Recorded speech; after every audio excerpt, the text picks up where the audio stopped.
Chers amis, bonjour. Cette vidéo a peut-être un aspect prophétique vu la situation de guerre qui se déroule sous nos yeux, une guerre qui pourrait embraser tout le Moyen-Orient et plus. Nous vivons la fin des temps et ce n'est pas un hasard si le livre de Malachie est le dernier du canon chrétien dans la Bible. Car si le dernier mot du prophète parle de malédiction sur la terre, nous voyons que dans la nouvelle alliance, cette malédiction va être ôtée par la croix. C'est Jean-Baptiste qui a déclaré au peuple: Voici l'agneau de Dieu qui ôte le péché du monde. Le Messie est ainsi venu une première fois pour ôter cette malédiction, mais il a promis qu'il reviendrait pour établir sa paix et sa justice. Que nous dit Dieu au travers de Malachie? Lisons Malachie 3, verset 1. Voici, j'envoie mon messager et il préparera le chemin devant moi. Et le Seigneur que vous cherchez viendra soudain à son temple, et l'ange de l'Alliance en qui vous prenez plaisir. Voici, il vient, dit l'Éternel des armées. Mais qui supportera le jour de sa venue? Et qui subsistera lorsqu'il se manifestera? Le messager de Dieu. Il n'y a pas de hasard dans la parole. Le nom du prophète qui a été choisi par Dieu 400 ans avant la naissance du Seigneur, Malachi, a comme sens mon messager ou mon ange. Car les malachim, les anges, sont en fait des messagers de Dieu, comme Gabriel qui a annoncé à Myriam ou Marie la naissance de Yeshua. La parole donnée par le prophète a une signification importante concernant la fin des temps.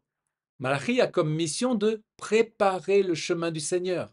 Il est question du temple, mais également de jugement, car la parole dit: Qui supportera sa venue et qui subsistera lors de sa venue, qui restera debout quand il paraîtra. Comme dans les paroles prophétiques de la Bible, on peut discerner deux temps correspondant aux deux temps messianiques, comme des montagnes au loin qui se superposent sans que nous puissions voir les grandes vallées qui les séparent. Jésus a dit une chose: Jean-Baptiste est celui qui a préparé son chemin, précisant qu'il a également l'esprit d'Élie. Lisons Matthieu 11, verset 9. Qu'êtes-vous donc allé voir? Un prophète? Oui, je vous le dis, et plus qu'un prophète. C'est celui à propos duquel il est écrit: Voici, j'envoie mon messager devant toi pour te préparer le chemin. Élie est la figure prophétique. Jésus dira même de Jean, si vous voulez bien l'admettre, c'est lui qui est Élie qui devait venir. Jésus cite Malachie 3.1, où le messager est décrit comme une figure prophétique à venir. Puis nous lisons que ce messager est le prophète Élie, que Jésus identifie à Jean. Cela veut-il dire que Jean est Élie réincarné? Lisons d'abord ce verset. Malachie 3.23. Voici, je vous enverrai Élie, le prophète, avant que le jour de l'Éternel arrive, ce jour grand et redoutable. Élie, ou Eliaou en hébreu, n'est pas mort. Il a été élevé au ciel dans un chariot de feu, ce qui rend impossible toute réincarnation ou même résurrection. Et on se souvient qu'Élie lui-même est apparu avec Moïse à l'occasion de la transfiguration après la mort de Jean-Baptiste, ce qui n'aurait pas été possible si Élie avait transféré son identité à Jean-Baptiste.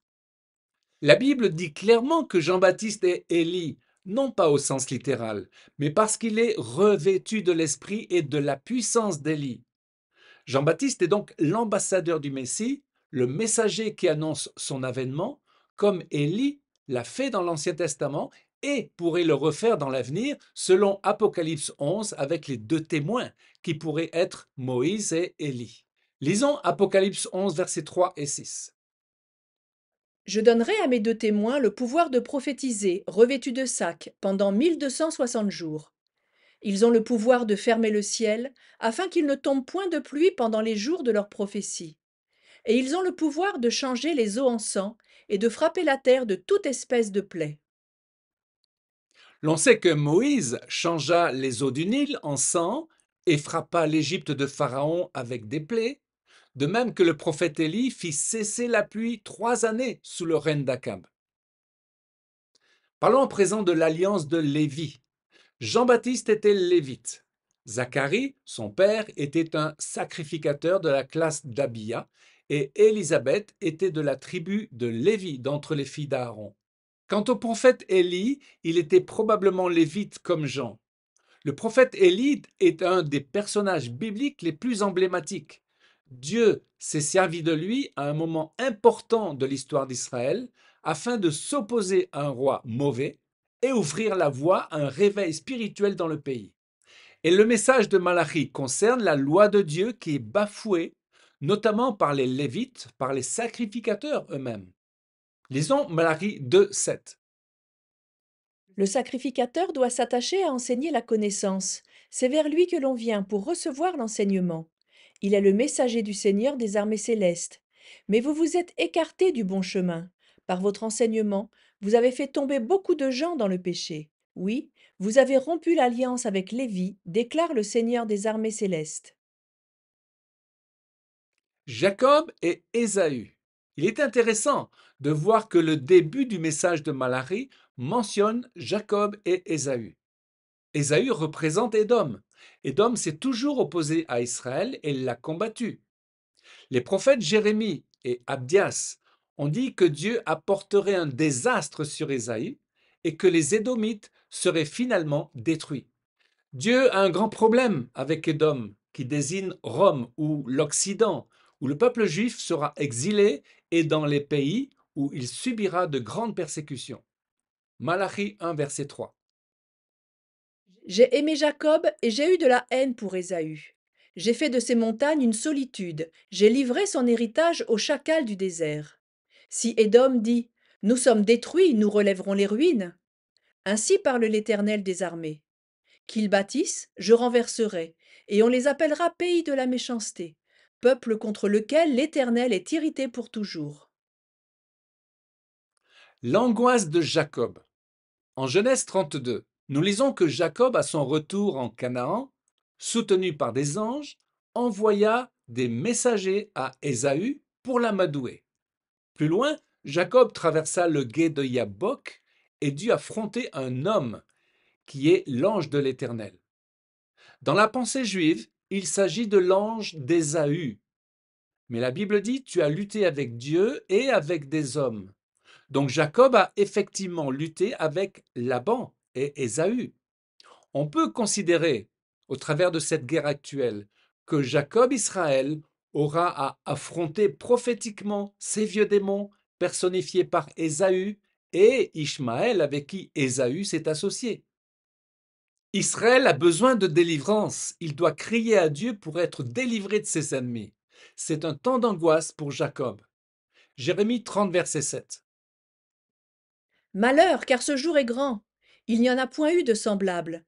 C'est un temps d'angoisse pour Jacob, mais il en sera délivré. Le cœur des enfants au Père. Les dernières paroles de Malachi sont une clé pour aujourd'hui.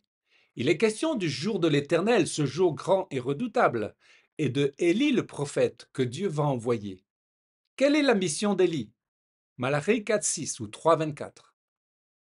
Il ramènera le cœur des pères à leurs enfants et le cœur des enfants à leurs pères, de peur que je ne vienne frapper la terre d'interdit. Nous savons que Jean-Baptiste, qui avait l'esprit d'Élie, a eu la mission de ramener le cœur des pères à leurs enfants. Les enfants sont les croyants en Jésus, qui représentent l'Église issue d'Israël. Alors que signifie la deuxième partie de la mission? N'est-ce pas l'inverse? Dans les temps de la fin que nous vivons, les chrétiens ne doivent-ils pas reconnaître enfin le peuple juif sans jalousie et soutenir Israël dans ce temps d'angoisse de Jacob? Je crois, oui, que le Père serait heureux de voir son peuple, l'Église, se réconcilier avec Israël et lui tenir la main et avancer avec lui. Chers amis, préparons le chemin du roi, car il vient bientôt dans sa gloire. Et comme Jean, prions pour avoir l'esprit d'Élie et sa puissance. En ce temps de tribulation pour Israël, exerçons la puissance de la prière. Amen. Chers amis, à une prochaine fois pour une nouvelle vidéo en direct de Jérusalem.